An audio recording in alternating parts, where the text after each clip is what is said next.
వీడియోలో బాబా గారి భక్తుల్లో ఒకరైన జీజీ నార్కే గారి యొక్క క్వాలిఫికేషను, అట్లాగే ఆయన మొట్టమొదట బాబా గారు దర్శించినప్పటి అనుభవం తెలుసుకుందామండి.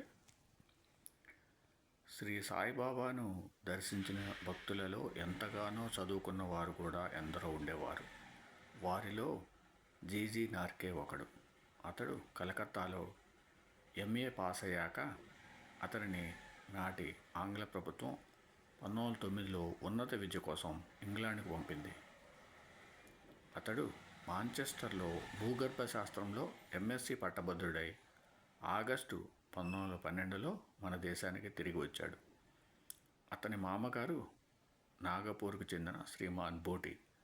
ఇతను విద్యావంతుడని సాటి భక్తులందరూ గౌరవించేవారు. ఆధునిక విద్యతో పాటు ఇతడు మహాత్ముల ప్రభావాన్ని వర్ణించే జ్ఞానేశ్వరి వంటి ఆధ్యాత్మిక గ్రంథాలు కూడా చదువుతుండేవాడు.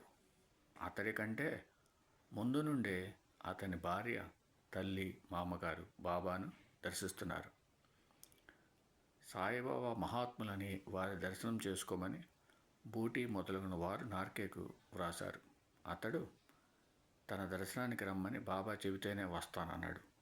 అప్పుడు ఆ విషయం బూటీ ప్రస్తావిస్తే అతడు దర్శనానికి రావచ్చని బాబా చెప్పారు.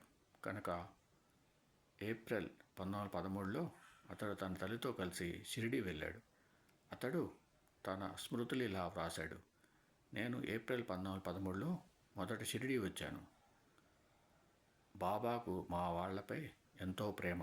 మా తల్లిగారు రాగానే ఒక్కొక్కసారి ఆయన సంతోషంగా ఎగిరి గంతేసి నృత్యం చేసేవారు. మాధవరావు దేశపాండే మసీదుకు వచ్చి నన్ను పరిచయం చేయబోతే, బాబా, నాకు వీణ్ణి పరిచయం చేస్తున్నావా? నాకితడు 30 తరాల నుండి తెలుసు అన్నారు.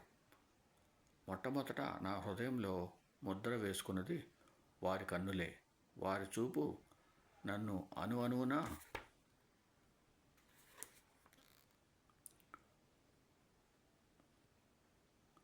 దూసుకుపోయింది. చావడిలో కూర్చున్న వారి రూపం నా హృదయంపై ముద్ర వేసుకున్నది. అంతరంగికమైన అనుభవాలు నాకు క్రమంగా కలిగాయి. నేను అచ్చటి వాతావరణానికి అలవాటు పడి వారికి సేవలు చేయడం, హారతులకు హాజరవడము ప్రారంభించాను. ఓం సమ సద్గురు సాయినాథ్ మహారాజ్కి జయ. ఓం సమ సద్గురు భరద్వాజ్ మహారాజ్కి జయ. చూడండి, జీజీ నార్కే గారు ఎంఏ పాస్ అయ్యాడు. తర్వాత జియాలజీలో ఎంఎస్సీ చేశాడు.